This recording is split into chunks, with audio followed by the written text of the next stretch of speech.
Hello and welcome back into the Knicks-Verse. Second time going live today. Crazy news dropped this morning. Got my guys, J Ellis and Lee Escobedo here from the KOT show. We're going to break it down further. I'm sure we've all had our initial responses to it. We're probably still kind of like maybe a little stunned, a little dizzy. Some of us may be dealing with it even better than others. So we're going to get into it, going to chop it all up. And I'm gonna J Ellis. What's up, brother? I'm gonna say hello. My bad. I mean, my bad. I was totally like, what am I doing? Oh man. Hey, great to have you guys on. No doubt. Appreciate it that you guys could jump on last minute, really. I mean, we kind of had planned to do something, but this really threw us for a loop here. Man, what was your like very first knee-jerk reaction? Lee. We have a group chat, KOT group chat, J Ellis, myself, Ryan, and Ebony, and it's probably the most F-bombs I've said, and in like the 4-5-second thread of like just immediate texting, because all I saw at that time, Woj, man, he kills me. Yeah. He laid the information out in segments. So all I saw was Manuel Quickly, RJ Barrett, and draft compensation for OG. And I was like, F this. I was pissed. That group chat and every group chat I was in, I was furious. As the information fully streamed out, I started to become a little more rational. As you can see now, I'm at the house. I got my incense going. I got my cats. Got my vibe going on, sipping on some Topo Chico. You know what I mean? Like the vibes are better now. I feel better about the situation for two reasons. One, no first-round picks. God bless. Leon, another masterclass of saving your pick. That Dallas, the Detroit pick is kind of like a first. I'm okay with that. That 31st. A major trade one way or the other, so I'm fine with it.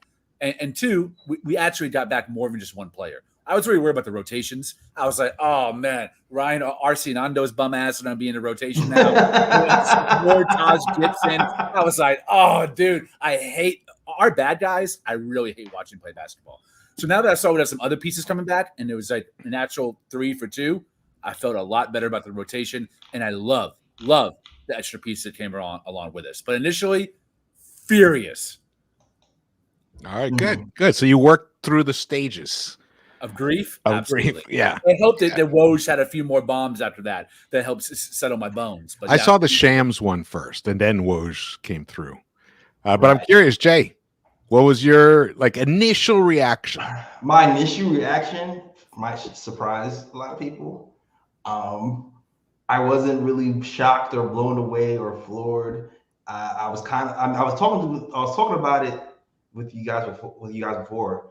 Maybe it's because I've lived through a lot of trades and I had to be live on screen during the Kristaps Porzingis trade. And to me, that was like the biggest what the F moment that ever happened as like a content creator. But I wasn't really blown away or like, oh my gosh. If anything, sorry to say, I was kind of happy because I was tired of RJ. Damn, he said it first. Like, I don't know who watches the KOT show or not, but like 2 games ago, I kind of had like a moment where I was just like, "You did. I'm out. Mm-hmm. I'm out." You sure did. And like I've been holding on to faith for so long, and I saw the glimpse of it in the beginning of the season, and then it just seemed like he's regressing. He's been shooting 28% from 3 since his migraines, under 40% from the field since his migraines. And I'm just like, this is not sustainable. I'm out. So when I saw that we have OG here who can hit the corner 3, who can play defense, I was just like, oh my God, we got OG. And then I saw that IQ was gone, and IQ is my second favorite player on the team. And I was sad that IQ was gone. But I was like, damn, if I'm being reasonable, starters are needed more than bench players. You know what I mean? To really make this thing really work, we really needed a two-way starter to put next to Brunson and Randall. So I was happy about that. But then I also was concerned about where our bench scoring is going to come from and where some playmaking is going to come from now that IQ was gone. Yes. Mine was utter shock. What's going on here? Look at that. What's going on? What the hell? What the hell happened here? What happened? I don't know. Okay, there we go. Let me show something else. There we go. What's going on with the... That is so weird. Oh, you know what? I think it's because my mouse is dying. All right, sorry about that, everybody. I was like, another trade? I know. I was like, what the hell? I think it is because my mouse is dying. All right, mouse off. Okay, good. Crazy. Sorry about that. My initial reaction was utter shock. I was actually still in bed, and I'm laying there, and last night the game was so disappointed. Didn't even do a recap. And I figured, because I thought we were going to do our pregame, we were going to do this show. I figured we'd talk about that game and then whatever and do like a end of year recap kind of a thing. And I'm looking at it, and you're right, like you described, it was like it was kind of cryptic. RJ and IQ for OG, and I was like, what? It's for real? It seemed like a joke, like a spam account or something. And then I'm like reading it all of a sudden, and I'm like, oh shit. And initially, to be honest with you, I was kind of heartbroken, honestly. Obviously, Knicks are my team, been rooting for them my whole life. But the players, our players, especially players that we draft and develop, there's you can't help but have a special connection to them. And as frustrating as RJ has been, he's a high character guy. Yes. He's built for New York to handle the pressure of New York. He's just incredibly inconsistent, and sometimes when he's on, he's scorching hot. And when he's not, it's just devastatingly brutal to watch. It is. And to endure. So that's a tough thing, but IQ being included, I'm probably going to have the least popular takes on this, but I think Masai got over on us once again. And I'll explain why. Basically, we had to put RJ in as salary filler. And I think we had to trade him now because they were about to bench him. And if they bench him, he loses all value that he has. Agreed. When Thibs subbed IQ for RJ, he caught so much grief everywhere, and he had nowhere to hide. And this team is built for Thibs. They were not going to move on from Thibs, so they couldn't keep shaming him by keeping him around, because that, you know how we are. We got these shows. Everyone's got shows. Twitter, our Knicks Twitter's, insane. They can feel all that heat, that smoke. They didn't want that anymore. And all along from the beginning, once they turned down whatever the deal it was, to turn down IQ's $25 million per request, you knew he was going to be traded. Unless he just, exploded and became, just untradeable, and then they were just going to hang on to him and just sign him for whatever they could sign him over the summer. Well, it's kind of hard to do that when you're coming off the bench and you're playing less minutes than you were even last year when you should have won Sixth Man of the Year. So there were so many variables involved in this.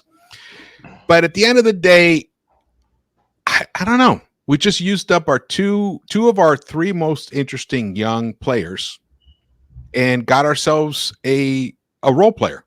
OG is a role player.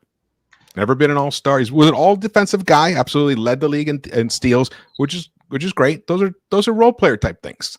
Those are PJ Tucker type things. So we gave up in a lot of ways. I know he's got the 7'3" wingspan and he's incredibly versatile and all that, much more than PJ Tucker was in his defensive prime, but he's not that different a player. Doesn't create for others. Barely rebounds more than IQ in per 36. So we're not improving there. His player impact estimate is an 8 right now this season. RJ's is a 9.6. IQ's is a 12. I know you guys, you're all in love with it, but I'm telling you, we did not add one single fucking win to this season unless another trade comes. I wouldn't say I'm not in love with it. I'm gonna let J Ellis go first, but I'm not in love with the trade. I think those stats are misleading a lot. How are they misleading? He averages 15 points a game. We gave up 33. We gave up 33 points. You gave up 33 on a guy who's been shooting 20-something%. Who cares? It's still points. It's still 48 minutes in a clock, and it's still points at the end of the day. You don't get rewarded for your percentage at the end. They don't give a shit about that. Do you know what you do get rewarded for? You get rewarded for NBA spacing. When you have two stars who can give you 20-something plus points a game, and you can't rely on somebody to hit an open shot.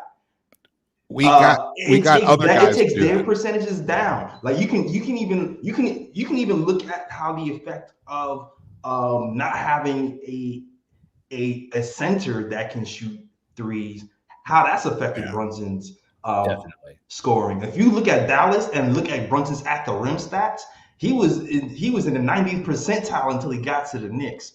And then he got to the Knicks, and now all of a sudden it looks like he can't finish at the rim. But now he looks like an all-NBA player. I mean, we can complain. We can complain about the spacing and all these issues, but at the end of the day, I'm talking about actual wins. How is this going to go give us that 48th and 49th win? Because when Anthony Edwards is going ham, we have somebody we can actually put on him and not Dante DiVincenzo. That's how it's going to help us. That's the hope. That's the hope. Because Anthony Edwards went 1 for 9 when he was guarded by Anunoby in October. But we're not going to put Don. I'm sorry. I know I love IQ. I'm an IQ guy. I'm not putting IQ on Anthony Edwards and saying go stop that man.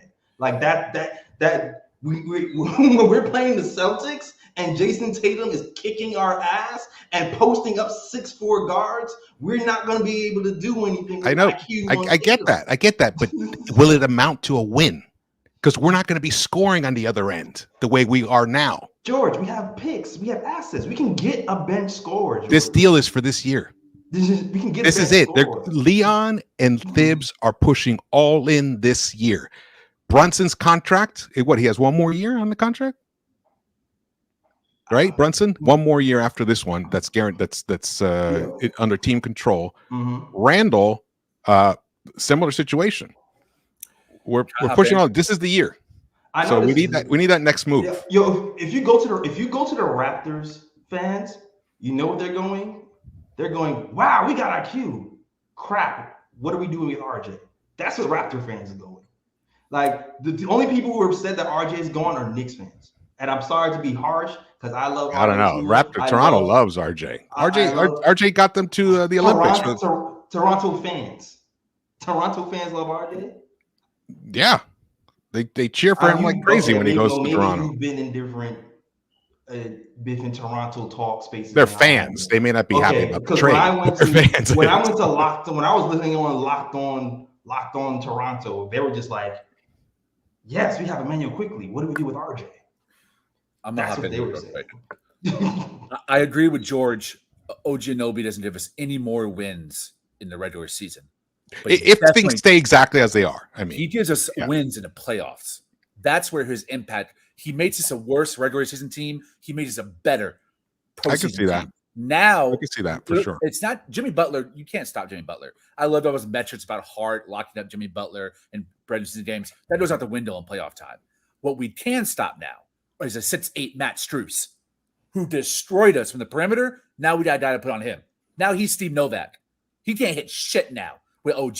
And I love that move for that reason. He answered our number one biggest need besides a superstar, because I don't think we need a superstar, which is size and length on the perimeter. We've all been bitching about that. And when we got one of the top 5 best at it.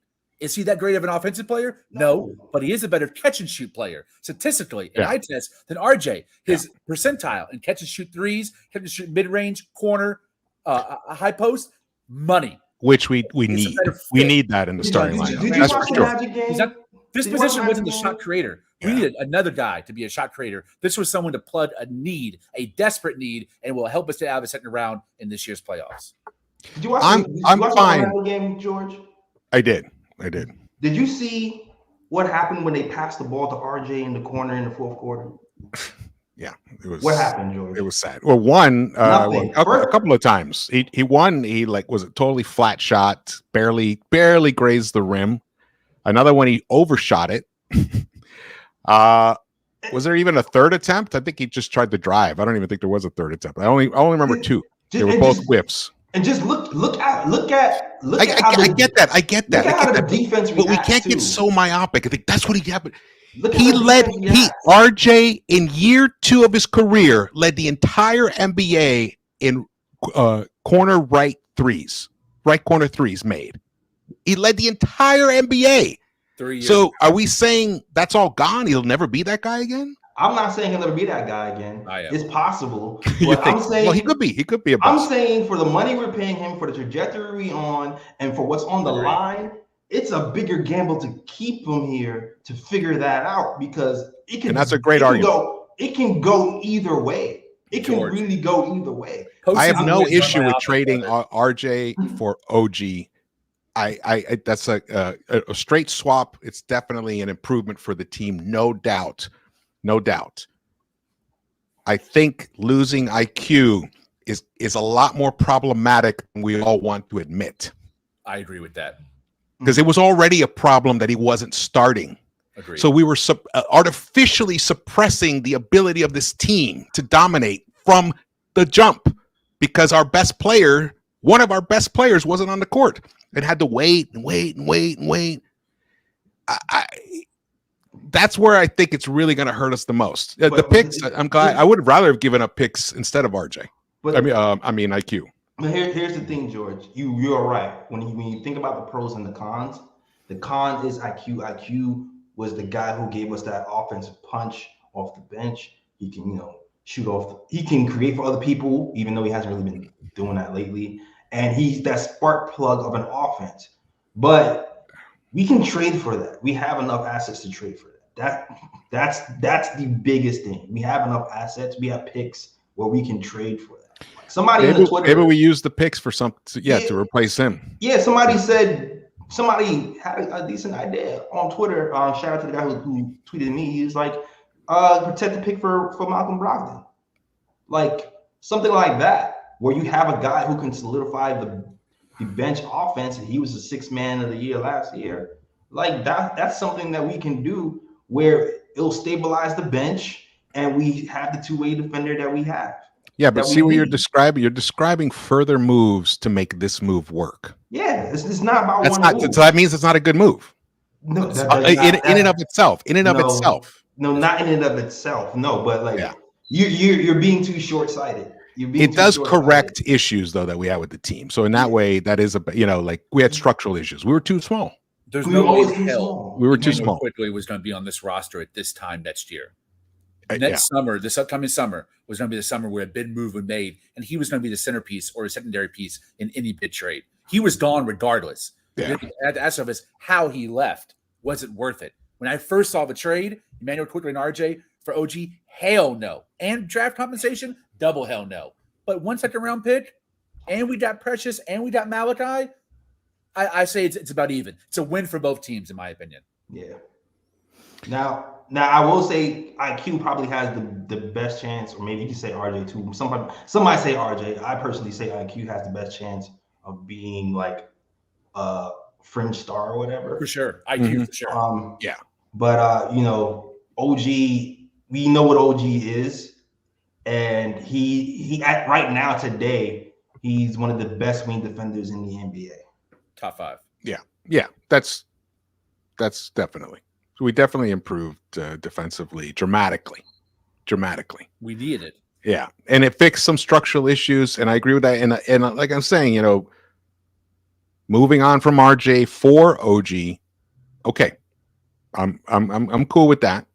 It just this additional situation with Quickly, because I'm of the ilk that believe we haven't even really seen what his true potential is. Agreed. In those few times that we have when he got the start, remember those stretches and he averaged 25 a game? He was putting up Brunson numbers now that we were all like jerking off to Brunson's numbers. Meanwhile, IQ was doing that as a starter 2 seasons ago. You know what I mean? But we love to forget these things. But guess who doesn't forget? Masai Ujiri. He just pulled off what the Knicks pulled off with Brunson 2 seasons ago. He just looked around the NBA and said, where the fuck am I going to find a starting point guard that can contend? Where are they? Well, he looked over at the Knicks and he said, you know what? There's a guy there who could be amazing as a starting point guard. And he went and made the trade for him. It's different, George. Yes. If I was a Toronto Raptor fan right now, I'd be very excited. George, I agree. I'm a IQ guy like you. I repeatedly say that George might be a bigger IQ fan than I am, and I thought I was a big IQ fan. There's a lot of us. The locked on Knicks guys love him too. Yeah. There's a lot of us because we see what he does on both. Right.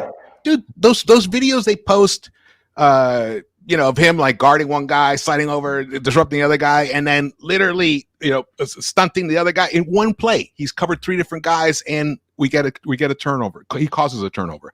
He does that constantly. I know he's not big enough to be the defensive presence that OG is, but man, on that out on the perimeter when he does those things, and he's willing to get into the paint. He's a good rebounder for a guard. Mm-hmm. What we all think IQ was going to be, he would never have been with the Knicks. That is blame I put on Leon, and I mainly put on Thibs. Thibs just didn't have the creative flexibility to allow him to be the starting shooting guard. I wanted that to happen for many months, but it was never going to happen. He was always going to be off the bench, which means he would never have reached his full potential. So we didn't trade that potential. We traded into a team where he's going to maximize it. We weren't that team, but we can maximize OG, unlike where he was in Toronto. A higher usage, higher minutes, starting opportunity. I think he's going to ball out here and be even better here than he was in Toronto. Yeah, and I'll say this. That would be awesome if he did. Yeah. Our situation is not quite like Jalen Brunson's because Dallas got nothing for Jalen Brunson. Yeah. No, we were smarter in that respect for sure. But I'm saying, looking at it from Masai's point of view, where am I going to get, quality starting point guards are very rare. I mean, we've suffered. Look at Frank. We suffered with Frank. I wanted Frank to work out so badly. Couldn't work. DSJ, Moutier, all these guys, they all had great potential. Just never could quite realize that potential. Now, I'm glad that Dennis Smith Jr. has turned into a defensive, stopper, and he's getting minutes and everything. But he didn't live up to what his promise was. Yeah. Those guys are tough to find, and IQ has all them. He's already proven that he can be that kind of guy. It's just a matter of how good he'll be as a starter at this point. So, from Masai's point of view, he did well by the Raptors, and then he also picked up RJ, who. Hey, maybe coming back home to Canada, getting that support. No. Maybe it'll help him at least settle down and be more consistent. That's all. He may not be an all-star ever, but he could be a consistent 18 points a game, average 47 field goal percentage from the field, maybe 35, 36% he averages from 3-point. He can do it. And if he does it, okay, but what if he does? Then this deal will totally shit the bed. And you know what? He has done it anyway. RJ's average for the last 3 years. He's averaging 20 points a game. George, I hate to tell you, Toronto has worse spacing than we do. Yeah. And RJ struggled here, and we have more spacing in Toronto. It's going to get rough for him in Toronto, man. Like, they have a bunch of non-shooters on that team. We took the shooter that they had. Like, I don't know who they're going to treat. Scotty Barnes. That's what they got left. The shooter they got left. It's going to be rough, man. And for IQ, I'm going to tell you something about. I'm an IQ guy too, but guys, this CBA, collective bargaining agreement, is real. Once you pass that second apron, the new NBA will not allow you to keep players who are like multiple. The NBA will not allow you to keep multiple good bench players on your team with this new CBA. because they've made it so that it straps you up to keep them. And I talked about before, like they don't allow, once you get over that separate apron, they don't allow you to trade your draft picks out of 5 years. They don't allow you to pick up players off of waivers anymore. And they also only allow you to trade players 1-to-1, meaning your salary has to match somebody else's salary to the T, to the dollar, which means if at some point we want to trade Emmanuel quickly and we overpay him or in somebody's eyes for a bench roll, give him $25 million. If we have to trade him, include him in the trade for a star player, we have to take back another $25 million. And now the other team's going to be like, okay, wait, I'm giving you a starter for $25 million. And you're giving me a bench player who possibly could start for $25 million. They might not make that trade. So it makes it tricky to make moves in the future if you decide, you know what, I'm going to reward this player and overpay them slightly. So that's why when I'm looking at this, I'm upset he's gone. But from a business perspective and a roster construction perspective, I understand why they did it. Yeah, I get why they did it for sure, and they kind of had to do it. It's a nice consolidation move, and then we get Precious. We haven't talked about Precious, but I do like him as an addition for this team. There's definitely aspects of the trade I really do like. There's no doubt, and I do think it's going to improve the team overall immediately for the first unit, but the second unit, that's raised a lot of question marks. Mm-hmm. I mean, who are we going to have to replace IQ now? Right? Is it going to be Deuce? I don't know. We'll see what happens. This is not. Who do you think it's going to be, J Ellis? How do you think we're going to barring another trade? How are the next 4 weeks going to roll? I think Malachi Flynn and Deuce McBride are going to be battling out for minutes in the backup point guard role. I think this is a big opportunity for Quentin Grimes, though. I think this is a huge opportunity for Quentin Grimes because Quentin Grimes showed us something in preseason, and he showed us something in summer league when he had the opportunity to have the ball in his hands more. There's going to be more shots for Quentin Grimes, and there's going to be more minutes for Quentin Grimes. He doesn't have to play 11 minutes a game anymore. This is a lane where he can get back into a groove and kind of prove his worth and revitalize his NBA career right now. So this might be a Quentin Grimes renaissance. It might be. I'm keeping an eye on that. All right. Yep. I mean, he definitely could benefit from it right now.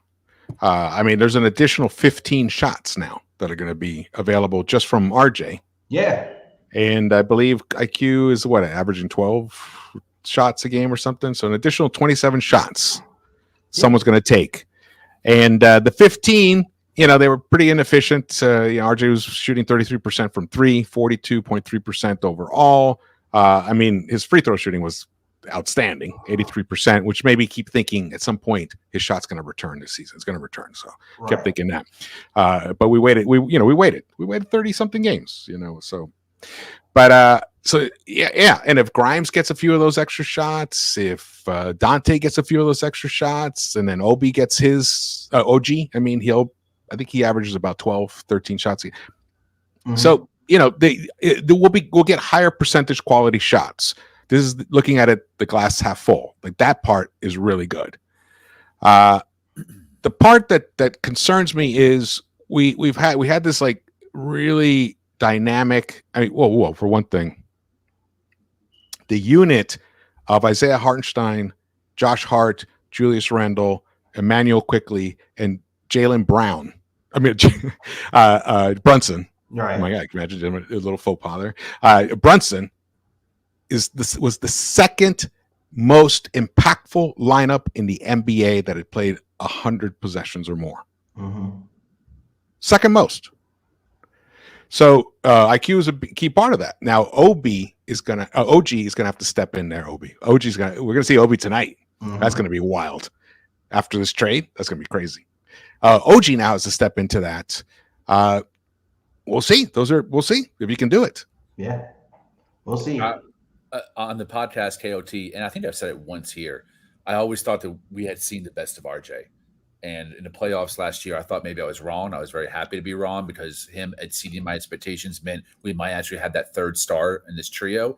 But he's clearly, in the month of December, regressed to even worse than the mean. His shooting across the board, especially when we need a bucket, it just came up a brick after brick every time. And I think he wore out his welcome here. I think the front office was very keenly aware and thinking the same as me because he was a centerpiece to the Donovan Mitchell trade, the Zach LaVine trade, and now the OG trade. All three of those packages, whether they happen or not, it was reported by Ian and the rest. He was a centerpiece. Yeah. And he was out. At some point, he was going to be gone, and you kind of figured Emmanuel quickly was too because of a lack of extension, the lack of where they were, how they saw him money-wise, dollar sign-wise, and the fact that he was never going to start with the Knicks. It wasn't happening under Thibs, and it might not happen under a different coach than Thibs because of the size differential and how everything is so big, long, and switchable in today's NBA. Now, saying he's a great defender, but I just think size-wise, I didn't see him starting even though I wanted him to. I'm happy I don't have to watch RJ Barrett brick and clank another three or get his shit swatted under the paint, under the basket. That's a Christmas present past the deadline. Like, bro, that's the best gift I opened this year is I don't have to see him get stuffed at the rim so brutally and so weak and pathetic. Yeah. Unable to get his own offensive rebound and slam it back in. Like Melo used to get stuffed, get his rebound, put it back in. This guy did stuff, falls on the floor, puts his arms up, starts crying. I don't have to watch that anymore. Present, a gift to everyone who wears orange and blue. Yeah, it was brutal. But, when he hit the shot to tie the game against the Celtics, that was tremendous. When he averaged 21 a game against Miami, when Randall was doing nothing and he helped, he shot 38% from the 3-point line in the playoffs when it actually fucking matters. Yeah, against the Miami Heat. You're right. No, you're right. I'm not saying anything else bad about RJ anymore. Yeah, but he says something bad, he's polarizing. I feel bad. So No, but you're right. It is going to be a relief to not see him do that. Absolutely, because so much depended on him because what Brunson's going to give you. Yes, Brunson's the same in wins and losses. I don't know if you guys saw that video that I did with my son. It's almost identical in wins and losses. Randall, crazy variance in wins and losses. RJ, total variance. But Josh Hart, DiVincenzo, all those guys, all of them are responsible for the losses. So to just throw it out on RJ, but it's because he's the third pick. Yeah. He gets the third most shot attempts. Highest paid. And there was no way we're going to part from Randall anymore, even though I wish we had done it 3 years ago. I think that's a lot of reasons why we're in the situation we're in now. Randall's not going to be a different player. He'll still be that guy. Will dribble off his foot, 3 or 4 times a game. Ignore open guys out on the perimeter. Force a terrible fadeaway by the baseline. He's still that guy, but having 2 guys like that was really tough. That was the tough thing about it because they were very similar in a lot of ways. I'm gonna start defending Randall. I'll never be allowed for him. Yeah, I am this year. I feel like he's I feel like Randall has been better. I feel like this is like the best Randall stretch I've watched. He's been better than Brunson as a Knick since the damn COVID the 4 seed year. Facts. Especially under the basket, his touch and his floater game is another level. And when he's posting. Now, there was a time when Randall used to play bigger guys, and he didn't have the skill level to score on bigger guys. And now he's just doing that routinely. Like, to me, eye test wise, like it looks like he's turned the corner to me. And I think a lot of people are kind of just holding on to the stuff that Randall has done like years prior, and not looking at what's happening this year. Because there's been even yesterday, there's been times where I'm feeling increasingly more comfortable with the ball in Randall's hands. And I couldn't say that last year or even earlier this year. I like that comparison you made to kind of Randall and RJ. Not so much their strengths, but their weaknesses for sure. Lots of overlap there. The one difference that I'll give Randall is he actually can dunk. He can get off the ground and slam the ball down on his opponent. RJ has the hops and vertical of someone 30 shades lighter than him. I don't understand how he has the same like mobility and vertical as like Brian Stauerbreen. Because the man just can't. I saw him just swatted by Franz Wagner, and I was like, these white Euro guys have more hops than you, bro. And how did that miss? Like, you don't see it that often in the NBA. This is someone with that small of a vertical for an athletic wing. Yeah, he doesn't. He for his size, he lacks too much athleticism, and that was really at the end of the day the major failing for RJ. He just doesn't have the hops. He doesn't have the speed, and he doesn't have the consistency in the outside shot to be able to play a guy 6'6" at the 3, and expect to contend for a title. That's just the reality of that. So that, in that respect, I'm totally cool with moving on from him. Totally cool with it. It's just, I'm trying to pull up some stats here. Let's talk about, we got a few. Okay. We got some decent time. What do you realistically expect could be the next move? If there is a next move. Ooh. Things that make you go.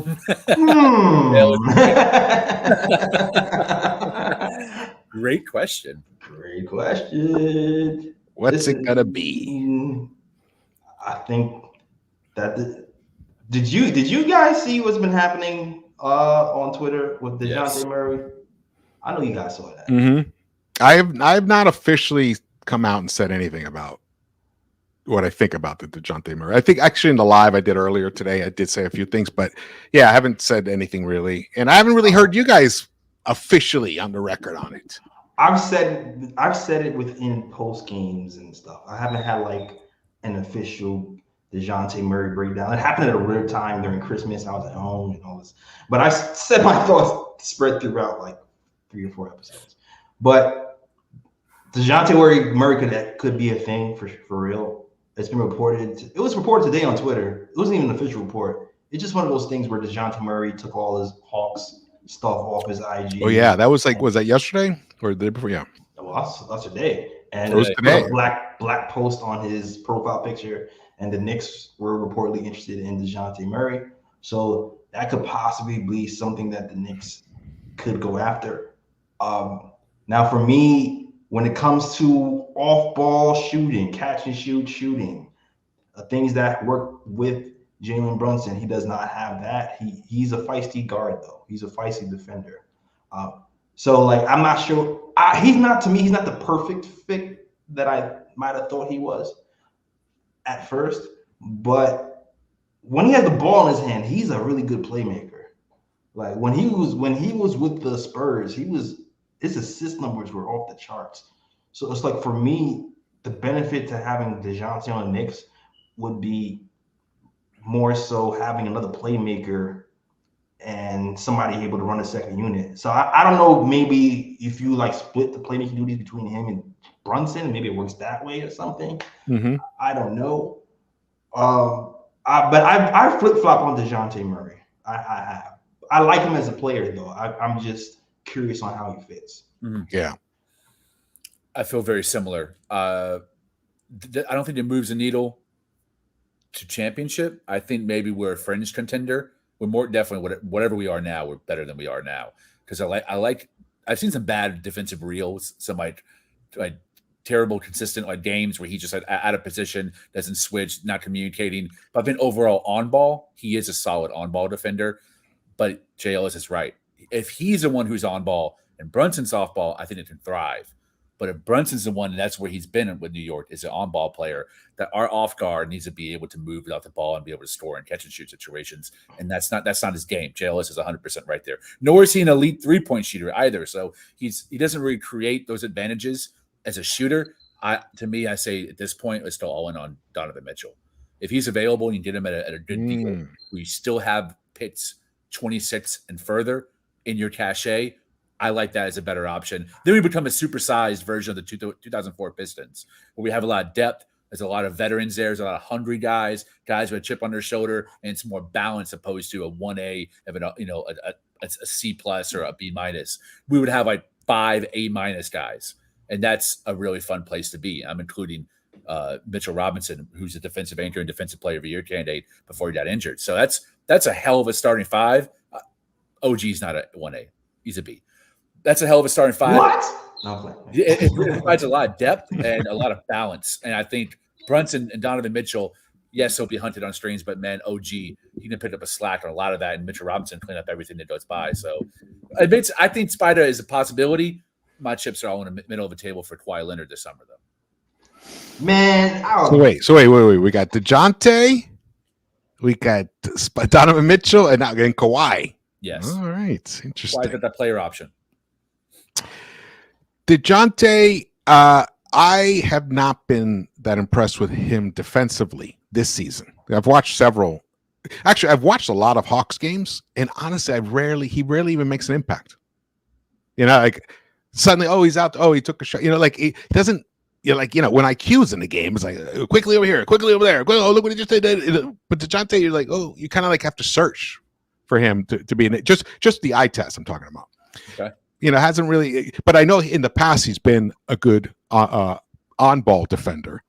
Right. But maybe in the scheme, he's not quite as impactful. And in the Thibs type defense, you really need to embrace the scheme itself and be on the string and all that connectedness and all that stuff.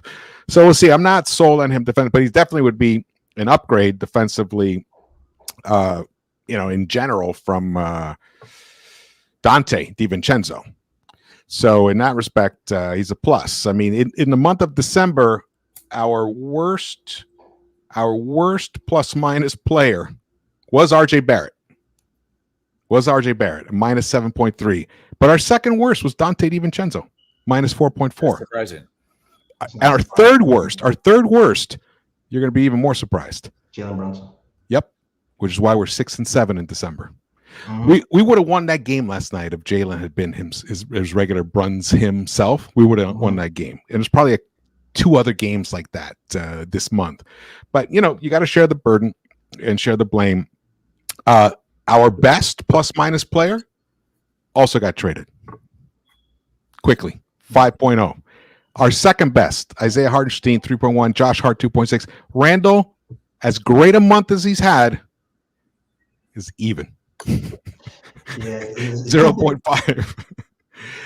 So I think bringing OG could help, Brunson, like you were saying, the spacing, and Randall. That's going to help a lot. And he's definitely going to be more efficient than RJ. So it is going to help us in general. But, we did lose quickly. So that's a big loss there.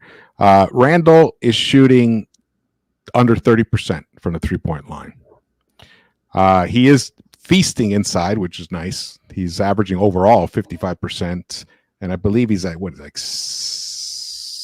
60 something at the rim. Yeah, he's doing really well at the rim. I can look for. You can look and tell he's killing at the rim. I can look at the numbers before. Yeah, you can look. Okay, cool. He's still turning it over 3.3 times, which is, atrocious for a power forward. But his rebounds are down. He's down 8.6. I think missing Mitch somehow also impacted him. That's the other thing we haven't talked about. Losing Mitch really hurt RJ, especially. It's hurt the whole team. It's put so much more stress on the defense itself. Mm-hmm. Less margin for error. The guards, the perimeter players, they're so used to playing with a Mitch in the back who can clean up your mistakes, and you can be a little more aggressive out on the perimeter. You can't be so much without Mitch on the court. So all those little things, they add up. They add up over time. One thing I wanted to look up was Randall's numbers against, mediocre opponents as opposed to quality opponents. That's the one thing I want to look at, because when it comes to playoff time, I think that's one of the reasons why he does struggle, because he's just playing against better competition.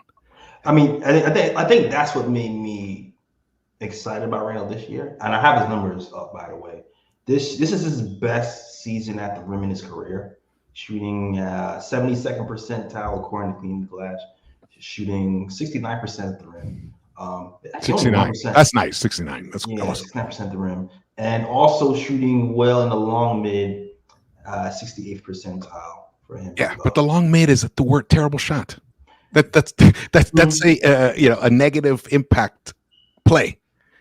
It depends. I feel it is and it isn't. It depends. Like it depends on your. You got to hit it really efficiently. You got to be like a Kawhi. Because I feel like when teams are packing the paint, that's when you actually really need it. Like if you're hunting it, but not the long mid, not the long, like a mid, a 12-footer.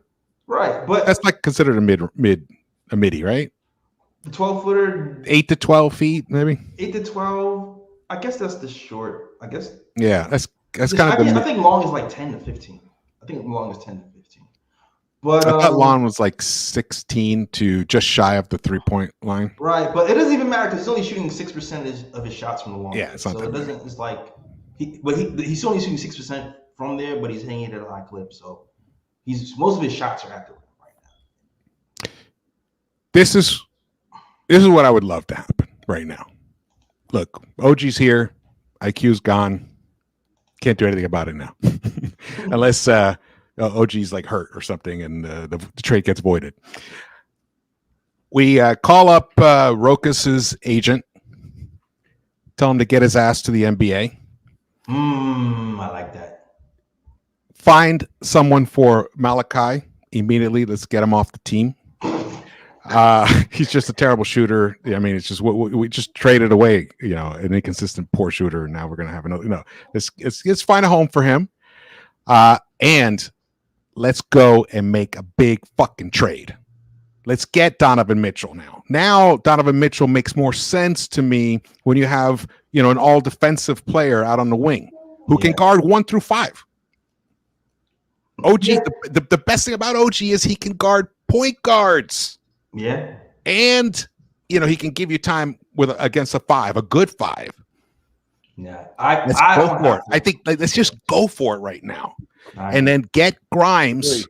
Get Grimes Grimes, if you do trade for Donovan Mitchell, he'll be in the trade. Yeah. But unfortunately he's hurt. He's not playing tonight. It's official? Yeah, it's official. Ian tweeted out. I know. I hate that. Tonight would have been an awesome night for him to play. That sucks. Yeah. I was like, bro, strap up, bro. He's playing 48 minutes. But we gotta get Grimes right so that we can then trade him for a Donovan Mitchell. And even a DeJounte, honestly. Bring back Fizdale. Okay. Yeah. Because we're not gonna have Mitch. So then we also need to do something about the backup 5s. But in this case, looks like Precious could be that guy. So let's audition him. Let's audition him for the next 3 or 4 weeks. See what happens. But if he's not panning out, we cannot wait anymore. Exactly. Sever the ties. Let's bring in someone else in, like a real true stretch 5 who's going to protect the rim and give you an occasional 3-point shot here and there. That's going to change the floor spacing dramatically. I like that Leon made this move early because it gives us an opportunity to see how this thing starts shaping up. And it gives him time to make further moves. I still think giving up by quick IQ for him was a big mistake. And maybe I'm wrong about how undervalued those picks are that we held on to. I thought that they were losing value, by the minute. Maybe they are. Maybe they have more value than we realize. And Leon's been hearing good stuff. Who knows? I don't know. It's kind of a weak draft, so I don't know how it could be. But I want to just keep making moves until we've got a team that can legitimately compete this year. Yeah, that's what I want to go for it. Precious Achiuwa, I think, was a steal of a trade. I think we all like him, apparently. I think we got him because we gave up IQ as well. Yes. It's like, hey, look, we're giving you this guy. We need something else meaningful. It not only fills a need, it's exactly what kind of backup Thibs has envisioned. Someone who can guard a 3 through 5, someone who's a solid rebounder, someone who plays bigger than he is, but also plays with an edge. We haven't had a guy like Precious since not even Kyle Quinn was as vicious of a rebounder and as dense of a defender as Precious. I think we really got a steal here in this trade. I've always liked him. He just gets hurt. That's the one thing. So we'll see. I think he'll be in a limited capacity in terms of how much we depend on him once our front line is fully healthy with Mitch. And when Mitch is there, now we have he can play the 3, he can play the 4, he can play the 5. Now we have another 6'8" long wing to throw on guys. Like what an idea. It took Leon 4 We got years longer. It was good. to finally figure this out. But we're here, and we should be happy about that. I mean, Miami Heat saw what I see. Dude is gritty. He'll take on any role, any capacity, any usage rate you ask of him, and he'll thrive in that role. I mean, he went from playing 12 minutes, then he's played 20 minutes, but he's usually been averaging around 10 points a game, 9 points a game, 4 or 5 rebounds. I think that limited capacity, he's going to be huge in the playoffs, more than he is in the regular season. And we're going to look back on this and be like, damn, I can't believe we got Precious as a throw in that trade. Yeah, I agree. He's gonna help make up for the sting of IQ. In a few, a month from now when we play Toronto again, and he lights us up for 30. Yeah, he's gonna Precious. Get us 15 rebounds. It'll help offset that a little bit. Yeah, maybe the better space in here improves his 3-point shot too. I mean, he's not like an 18% 3-point shooter. He's 27, 29. That kind of sounds like RJ to me on an off year. So if he come in and be a little more consistent at 31, 32% for a backup 4, that's not bad. Yeah. That's really what it is. It's the shooting. It's really the shooting with him. That's the swing skill because he can do all the little things. Right? Yeah, 29% from 3 for him, and he's shooting. Yeah, he's actually not even finishing at the rim well, actually, to be honest with you. But it's funny because Raptors fans, you talk to Raptors fans, they're really excited about him. And they're really excited about his potential because he's flashed some playmaking and some shooting touch, but it just has to come to fruition. He was a centerpiece for the Kyle Lowry trade when Miami got Kyle Lowry. He was like the main piece they sent back. Him and Flynn have both fallen out the rotation lately with Toronto, but I think here, not only will he be in the rotation, you're going to see some games where Thibs has him out there playing damn near 35 minutes. I think, the injuries have been a major problem for him. That's kind of throws his rhythm off, and that's probably why his 3-point shot just never, because it was supposed to be a decent 3-point shot originally. Never really materialized. But I like him. I like him a lot. He's a good addition. Let's grade the trade. Grade the trade? Yeah. It's hard because I almost got to give it an incomplete because it just feels like a part 1 to more. And if it is a part 1, then moving RJ's salary and then bringing in a guy with the skill set of OG, nice move. And if the part 2 helps address the losing IQ, I don't know. It doesn't mean directly. I don't mean that we get an actual other guy to replace IQ, but if the next trade is like a Donovan Mitchell, there weren't going to be many minutes for IQ anyway.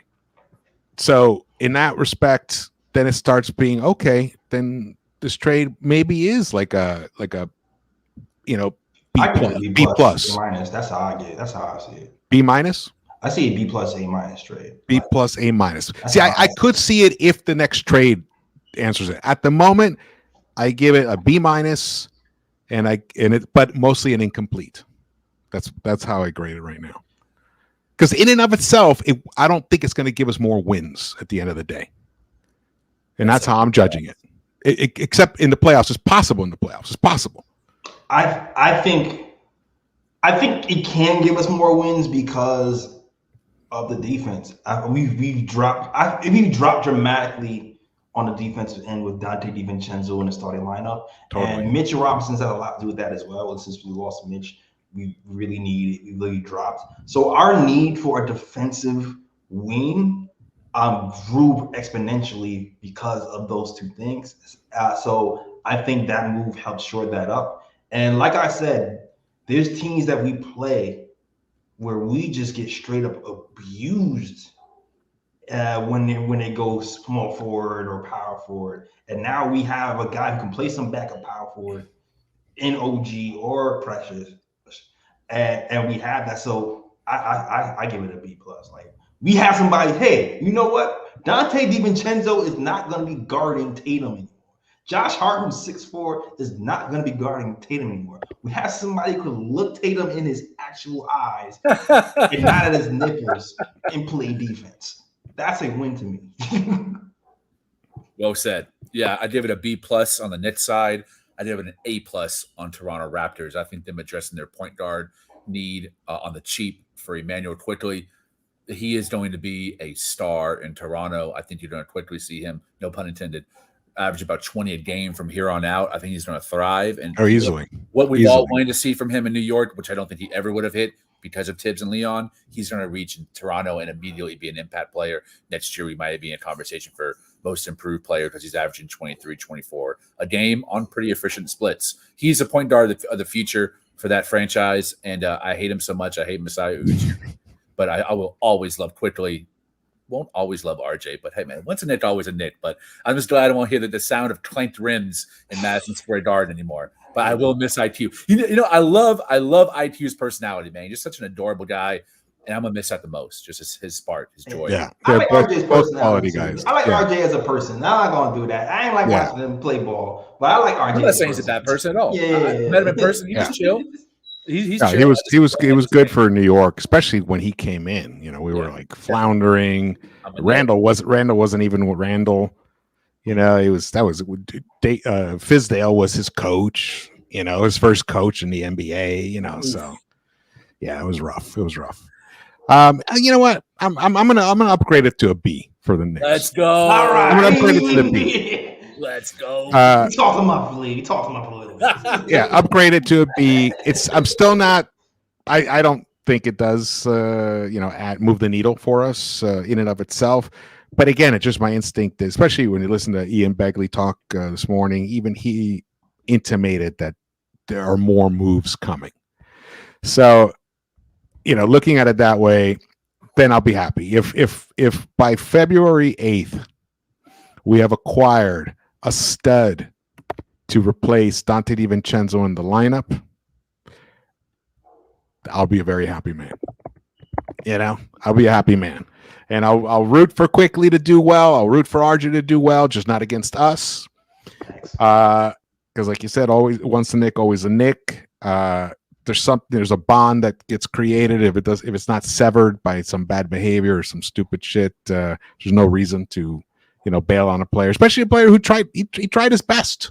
They tried their best. They wanted to do great. IQ didn't really fully get his chance, and RJ did get his chance and just wasn't able to do it for us on a consistent basis. And it's sad for both of us. It's sad for the fans and for him. It's just one of those things that happen. So we'll see. We'll see what happens when he moves on. And I do think, though, Leon's got a lot more work to do, though. Yeah, agreed. But props to him for doing the early move. I'm really happy about that. Those two players should ever be booed at MSG. Absolutely not. Absolutely not. Our biggest need was met. Yes. Mm-hmm. We got longer. We got longer and better defensively. Our second biggest need. But I don't know if we got. See, we also, we got better defensively when you compare RJ to OG, but losing IQ defensively really hurts us, especially when you consider Jalen Brunson still our point guard. So we needed that extra, presence out on the perimeter defensively. We turned to IQ. You turned to OG. Now we're going to turn to OG. Yeah. You turned to OG. But he's only one guy. You can't get his... IQ's only one guy. Yeah. You have one of the best positional defenders in the NBA. You turn OG. Yeah. Which has amounted to nothing for Toronto since they won the championship when he was a rookie. So, but come on, here's the other question: is why did Masai give up on him? If he is all that, more money, and he didn't want to take a pay cut unless he went to New York. Yeah, I think the timeline shifted too for them. They're building around Scotty Barnes. Pascal Siakam will be moved by next summer. I guarantee 100% he would not be on my team past the summer. And say, why would you move on for Siakam? He's all NBA. Well, their timeline has shifted. Why you move on quickly? It's the same. It's the same reason in reverse. We have Brunson here, so it's like, damn, you can't commit the time and the money too quickly. It's the same thing in reverse with OG. It's like they're putting their chips in Barnes. So now he's secondary. He wants a bigger role. I think that's a really easy way to look at it. Mm-hmm. I think Masai discovered OG ain't gonna be, a guy you can depend on when it comes down offensively. He's not going to be that guy. But RJ is. No, RJ isn't. He might even trade RJ. We don't know. But IQ is the centerpiece of that trade. I know the new headlines are like RJ Barrett traded for OG, OG Anunoby. Nah, it's IQ is the guy. You're talking about OG like he's not one of the best wing defenders in the NBA. Like I don't like the way he talks. He is. No, he is definitely. He's definitely one of the best, no doubt. Your tone is. But why? So why did Masai give up on him? You're trash. That's your tone. But why did Masai give up on him? George, why didn't they feature him more? What was he averaging? 14% usage or something there? Why? He's not a 1A, George. There's no doubt about that. So it's fine. That's not what his role is. He's 26 years old in need of an extension this summer. The team wasn't going to re-sign him because they're going younger. It doesn't make sense. I think it has nothing to do with his play ability or potential. I think it's a business decision. Teams do it all the time. That is like teams not re-signing other players isn't necessarily a knock on their talent. Like it happens all the time. Yeah. And people make mistakes all the time. Hi, Dallas. I'm living in it. Teams make mistakes all the time. Hi, Cleveland. Hi, Cleveland. You made the big fucking trade for Donovan Mitchell, and we fucking kicked your ass in the playoffs. So, and we didn't do that trade. So we can all get all goosey and excited about, this and that. I worry about wins. Or IQ gave us wins. George does not like the trade. He doesn't know. It's not a big. No, no. In and of itself, I don't. In and of itself, I think George really thinks it's a D. I think he feels like it's a D. It could be a D. It could be a D if this is all that happens. It could be a D if this is all that happens and IQ goes to Toronto and averages 24, 25 a game and becomes one of the top 10 point guards in the game. I think you will. Okay. George, here's the thing. We could have traded him. Well, I think you're mistaken what I'm saying. He could have been a piece in a bigger trade for a real game changer. That's all I'm saying. I'm not saying let's not trade our guys. I don't know if this is the guy to have traded him for, but he's here now. It's called pocket. This is what I call pocket watching, George. Pocket watching is when you look at somebody else and go, they have more than us. Well, you're not looking at what you have. So the thing is, if IQ becomes the guy we think he can become, that's good for IQ and good for the Toronto Raptors. And it still doesn't make it a bad trade. What makes it a bad trade is if we get somebody back and our ceiling doesn't raise. That's what makes it a bad trade. Mm-hmm. So now we make that trade and then we make another trade or whatever, and now we don't have that guy or we're not knocking out the Raptors, then it's a bad trade. But you can't say it's a bad trade because IQ plays good. I think that's where a lot of Knicks fans will you think it's a bad trade if we get kicked out in the first round this year? If it's because of OG, yes. If OG shoots 29% from three and 41% from the field and can't guard shit, yeah, definitely. But it depends on. And Randall chokes, no. It depends on the circumstance. It all depends on the circumstance. Yeah, it depends. It's a TBD, really. But generally, stand on business. You're happy with it. You guys are happy with it. I'm not so much. But it's I still think it's not the only trade. So that's why I'm not looking at it. That's why I'm not going to get too overexcited about this trade. Just hope it's like volume 1 of a 3-part series of moves by Leon Rose. And we get like a real stretch 5. It'll be nice. Precious, we'll see. Hopefully he'll pan out. I'm excited about him a lot. And this game tonight, I think it started already. We're battling. The biggest story would have been Obi. That's the Knicks playing against Obi, who's now been benched. He's in the second unit now. So I don't know. We'll see. What do you guys think about this game? You think? We're so depleted, so it's hard to even. I was really excited to play this game, and now I'm just hoping that we make it because I'm just like, Grimes isn't playing, and so we're gonna have to see who's gonna be playing. Charlie Brown? I don't know who's playing today, but I think we have a great shot at winning this game because there's no way Carlisle and his staff scheme for this.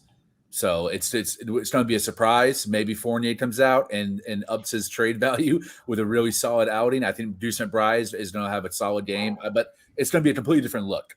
I think we're going to have to see some Julius Randle small ball 5, which I personally enjoy, which we saw last game. It didn't work to a W, but when I watched, I thought it was effective. The lineup. Yes, Right. agreed. We made some mistakes. If we hadn't made some of those mistakes, and Brunson had missed that, I mean, I don't know how he missed that layup. He missed that layup, and there was some other play that screwed up, and we had a turnover. Like you clean up those 2 or 3 things, we win that game. I think we win tonight. There. I think the non-foul calls threw off his timing. The shade was awful. Because I think when you're like overcompensating, like, you know what, I'm not going to get the call. I have to make the shot, and then you don't get hit, and you get hit. I think it kind of screws up how you play ball when you don't get the calls you're supposed to. That's just my. It does, and it frustrates you. You could see the frustration on Brunson too. He was getting beat up. It was crazy. Yeah, it was crazy, man. Brunson just missed the layup, by the way.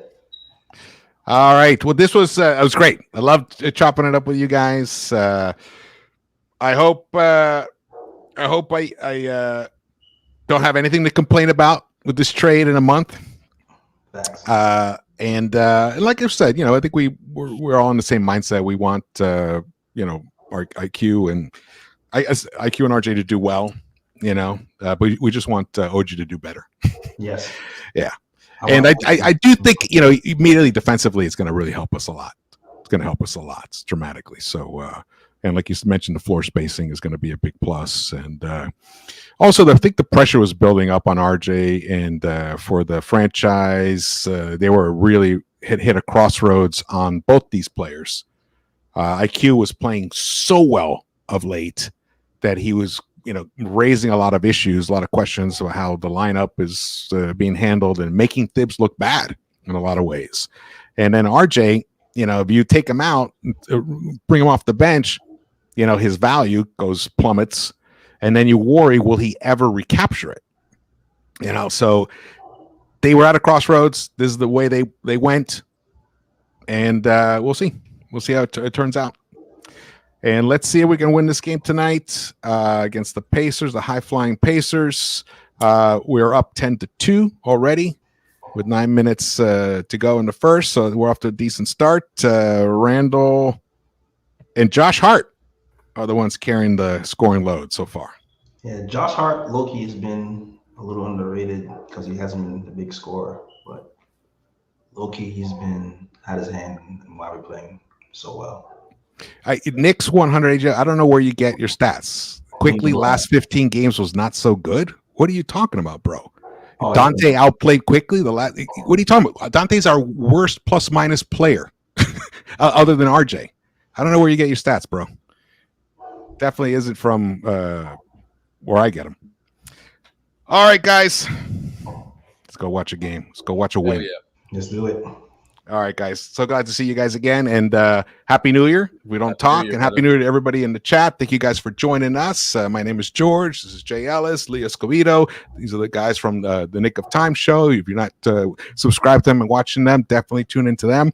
Excellent live show. I try to watch almost every recap possible.